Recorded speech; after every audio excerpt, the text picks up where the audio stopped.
Ang swerte ng insurance sa akin kasi hindi ko siya nagagamit talaga. Ngayon may kayabangan to. Medyo nakakapagod itong araw na ito kasi ano eh, ang daming nangyari.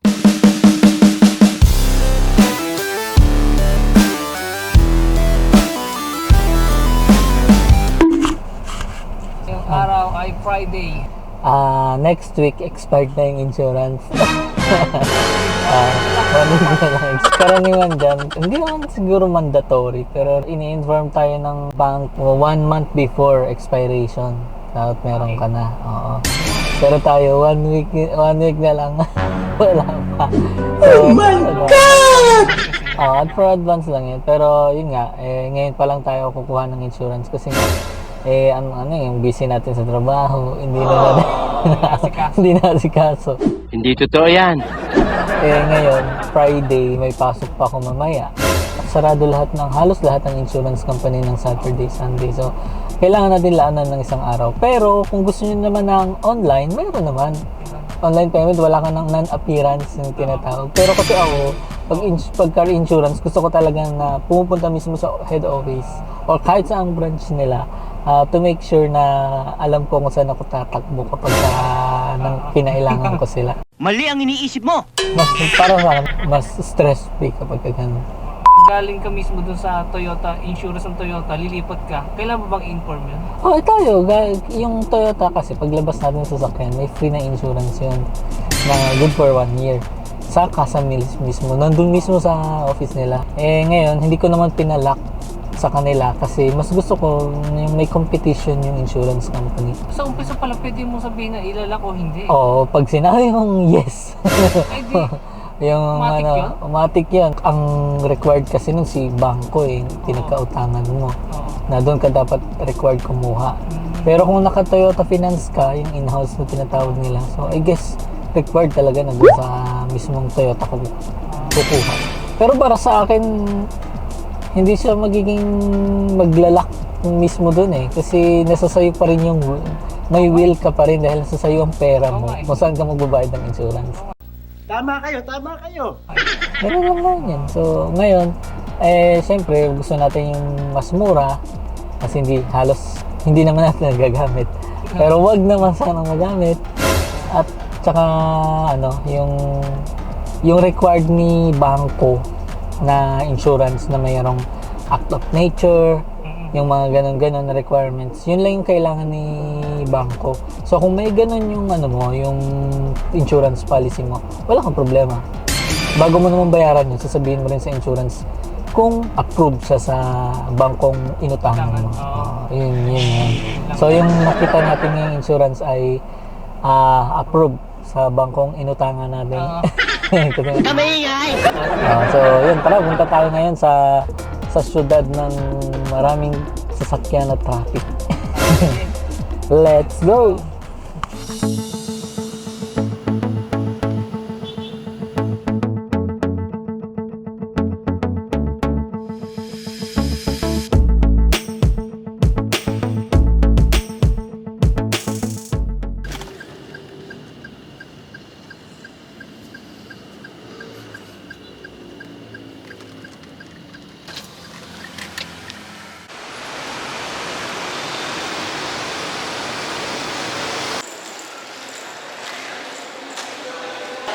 Ha? Yung policy.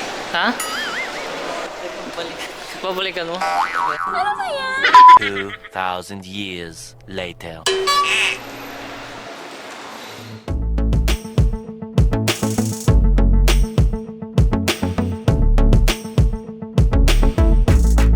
Diretso na tayo ng Kasyon, guys.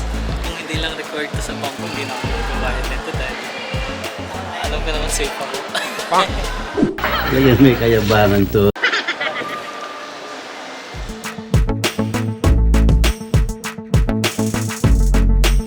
Bayad na ang insurance natin. Bumalik ka pa doon. Para sa policy.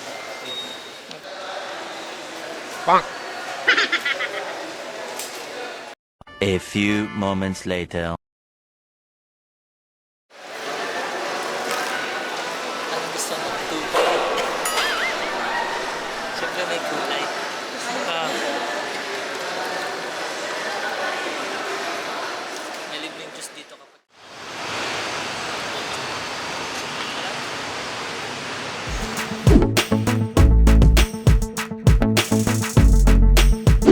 medyo nakakapagod itong araw na ito kasi ang daming nangyari.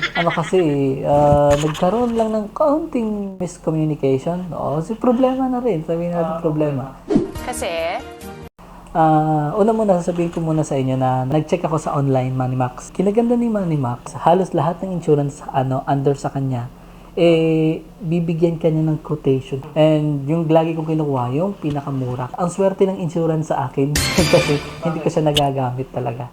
Ngayon may kayabangan to. Ngayon, di yan nangyari kaninang umaga. Kausap ko na itong isang insurance na to from Moneymax. Actually, ang bait na kausap ng agent ng Moneymax. Tapos, itong contact nilang insurance na napili ko. Parang hindi naman sa ningas gugong. Ang bagal. Response, text, or chat. Kina-clarify ko kung dito ba talaga yung office na pupuntahan ko. Parang, alam mo yun, parang wala lang. Kaya sabi ko, sige, pagbibigyan pa kita. Inantay ko ng umaga bago tayo umalis kaninang umaga. Walang chat, di di ako ngayon na nag-text na. Sabi ko, ano pong update? Sabi, kakausapin pa. Sabi ko, sabi ko, kailangan kasi siyempre, yung araw na to, para lang dun sa insurance. Kaya sabi ko, okay, kakancel ko na lang. Tapos tumawag ako sa iba, yung dati nating agent sa Toyota. Agent ng sasakyan natin na si Avanza. Pero syempre, expect ko na mas mahal kasi 'di ba sabi ko sa inyo, 17,000 yung insurance na gusto ko. Pero sa Toyota mismo is binigyan nila ako ng 28,000 pesos. Sabi ko, mahal naman. Sinabi ko talaga direktahan sa kanila. May kausap ako 17,000. Tapos tinatakot pa sa akin, nakalock daw ako sa insurance. Alam niyo guys, huwag kayong matatakot sa mga ganyan. Okay. Yung mga nalalaklak, nasa sa inyo ang pera. Si bangko ang kailangan. Ngayon, si bangko ang kakausapin niyo. Wala silang pakialam si bangko kung saan kayo kumuha ng insurance. Basta may required na may acts of nature or acts of God dun sa policy nyo. Yung importante doon, marirecommend ko pa rin sa inyo si Moneymax. Hindi ito sa pag-endorse ng Moneymax. Kasi wala silang binigay na bayad sa akin dito. Based on my experience lang. Very easy. Walang non-appearance. Tapos online lang lahat ng process. Tapos sila na bahala kung busy tao ka na hindi ka pwede maka-absent sa trabaho, wala kang time. Yan, sila na magpa-process. Basta lahat yun online. Wala kang problema. Ba't kailangan pa natin puntahan?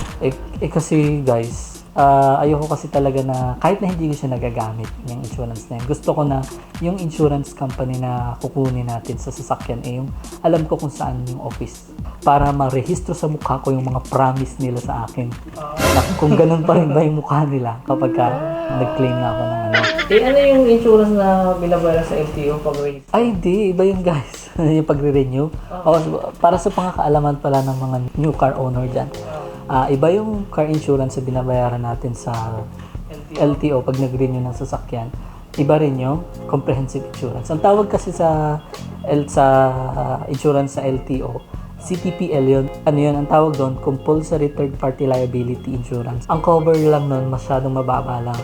Parang kapag nabunggo ka o na-injured yung nabunggo mong third party, wala kang gagastusin. Tatawagan mo lang yung CTPL na kinuhaan mo. Insurance lang siya na required ni LTO pag nag-renew ka. Pero pag sinabi mong comprehensive insurance, ito naman yung insurance na hindi required ni LTO. Ang nagre-required nun si bangko kung utang yung sasakyan mo. Ngayon, pag nag-claim kayo guys, ganito lang ang tip ko sa inyo importante may police report. Yun kasi yung katibayan nyo na para makapag-claim sa kanila. Kasi pag wala kayong police report, edi wala. Pero kung own damage yan, never ko kasi na-experience yung own damage. So, I guess, minimal lang. May participation fee siguro sa kanilang tinatawag na Actually, ito ang kinaganda ng comprehensive insurance. Kung gusto mo mag-add ng mag-add, kunyari gusto mo mas maganda yung insurance ng towing service. So, magdagdag ka. Yun ang kinaganda sa comprehensive insurance. Unlike sa CTPL, sa LTO, hindi na. Sa car insurance, sa comprehensive insurance kasi, kahit anong insurance kung gusto, pwede mo may customize yun. Gusto mo mas marami yung towing service, mas malaking package. Mas dagdagan mo yung insurance policy mo.